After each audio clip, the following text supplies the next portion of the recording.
ಮುತ್ತೈದೆಯರಿಂದ ಅಂಬ್ಲಿ ಕೊಡೆಗಳನ್ನು ಮತ್ತು ಆರತಿಗಳನ್ನು ತೆಗೆದುಕೊಂಡು ಮೆರವಣಿಗೆ ಮೂಲಕ ಸಕಲ ವಾದ್ಯಗಳೊಂದಿಗೆ ಶ್ರೀ ದಾನಮ್ಮ ದೇವಿ ದೇವಸ್ಥಾನಕ್ಕೆ ಆಗಮಿಸಿದರು. ಇದೇ ಸಂದರ್ಭದಲ್ಲಿ ಅವರಿಗೆ ಸ್ವಾಗತ ಕೋರಲಾಯಿತು. ಒಂದೇ ತರಹದ ಸಾಡಿಗಳನ್ನು ಉಟ್ಟು ಈ ಡ್ರೆಸ್ ಕೋಡ್ ಆಕರ್ಷಕವಾಗಿತ್ತು. ತೇಜ್ ಪ್ರಭು ನ್ಯೂಸ್ಗೆ ಸ್ವಾಗತ. ಸಂಕೇಶ್ವರ ಪಟ್ಟಣದ ಶ್ರೀ ದಾನಮ್ಮ ದೇವಿ ದೇವಸ್ಥಾನದ ಮೊದಲನೇ ವಾರ್ಷಿಕೋತ್ಸವ ಕಾರ್ಯಕ್ರಮ ಶನಿವಾರ ದಿನಾಂಕ 25/1/2025 ನಡೆಯಿತು.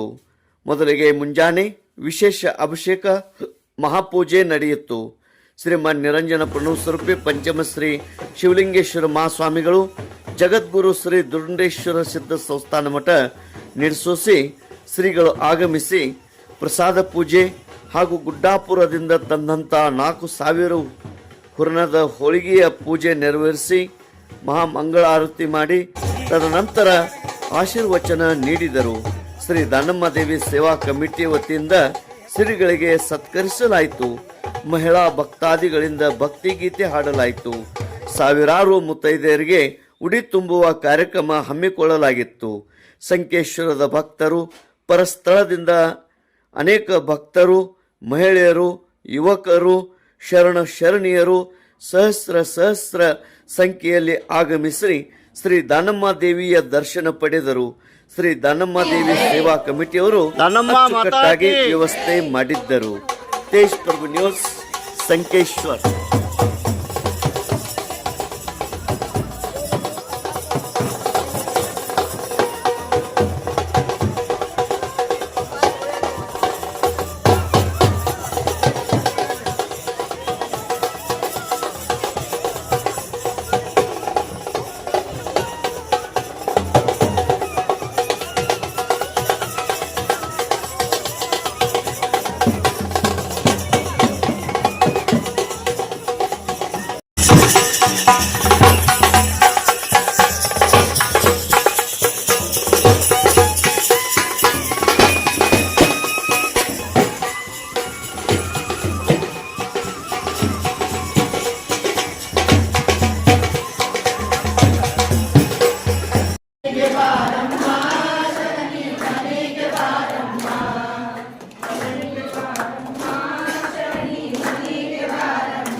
माता की जय,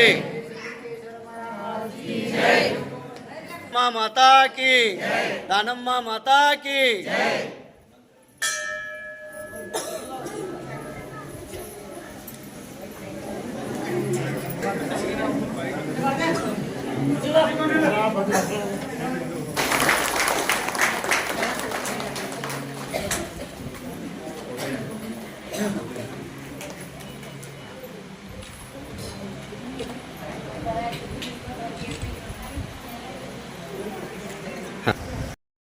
ಬೆಳಗಿನ ವಿಷಯ ಸ್ತೋಮವನ್ನು ಮುಗಿದೆಕ್ಕಿ ಮುಂಬರಿವಂತರಂಗದಲ್ಲಿ ಆ ಮಹಾಶಿವಲಿಂಗ ಸಂಘ ಪ್ರೇಮಿ ಎನಿಸಿದ ಮಹಾದೇವಿಯ ಕಂಗೆ ಶರಣಾರ್ಥಿ.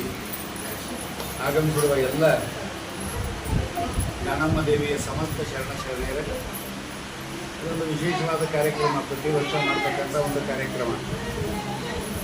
ಯಾತಕ್ಕೆ ಮಾಡ್ತೀರಿ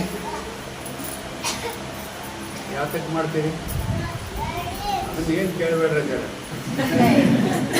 ಹಿರಿಯರು ಕರ್ಸ್ಯಾರ, ಬಂದೀವಿ, ನಾವು ಬಂದೀವಿ, ಸುಮ್ಮನೆ 4 ಮಾತು ಹೇಳ್ರಿ, ಗಪ್ ಹೋಗಿ ಏನು ಕೇಳಬೇಡ್ರಿ. ನಮ್ಮ ಮಾನಸಿಕ ನೆಮ್ಮದಿ ಬೇಕಾತು ಅಂದರೆ ಗುಡಿಗೆ ಮತ್ತು ಮಠಗಳಿಗೆ ಬರಬೇಕಲ್ಲ. ಇದು ನಮ್ಮ ಹಿಂದಿನವರು ಮಾಡಿರ್ತಕ್ಕಂಥ ಒಂದು ಒಳ್ಳೆಯ ಪರಂಪರೆ. ಆ ಪರಂಪರೆಯನ್ನು ಇದು ನಿಮ್ಮ ಸಂಕೇಶ್ವರದಲ್ಲಿ ಭಾಳ ತುಂಬ ಚೆನ್ನಾಗಿ ಮಾಡ್ಕೊಂಡು ಬಂದ್ರಿ. ಅದನ್ನು ಜಾಗ ತಗೊಂಡು ಕಟ್ಟಿ ಎಷ್ಟು ಚಂದಕ್ಕೆ ಕಟ್ಟಿರಲ್ಲ, ಮನಸ್ಸು ಅಷ್ಟು ಚಂದ ಆಗಲಿ ಅನ್ನೋ ಸಲುವಾಗಿ ಕಟ್ಟಿದ್ದರಲ್ಲ. ದಾನ ಮಾಡಿದ್ದು ಅದನ್ನೇ. ಬಡವರಿಗೆ ಭಾಳ ತೊಂದರೆ ಇರ್ತದೆ ಅಂತಂಥೇಳಿ ಸಾಮೂಹಿಕ ಲಗ್ನವನ್ನು ಮಾಡ್ತಕ್ಕಂಥ ವ್ಯವಸ್ಥೆಯನ್ನು ಆ ಕಾಲಕ್ಕೆ ಮಾಡಿದ್ದಕ್ಕೆ.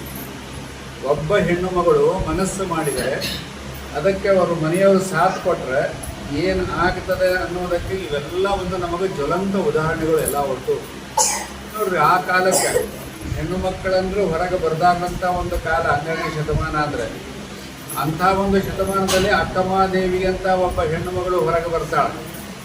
ಎಲ್ಲಿಂದ ಉಡುತಡಿಯಿಂದ ಹಿಡಿದು ಶ್ರೀಶೈಲದವರೆಗೆ ಹೋಗ್ತಕ್ಕಂಥ ವ್ಯವಸ್ಥೆಯನ್ನು ಮಾಡ್ತಾಳೆ ನಡ್ಕೋತ. ಆಕೆಗೂ ಎಷ್ಟು ತ್ರಾಸ ಆಗಿರಬಾರ್ದು. ಒಂದು ಮಾತು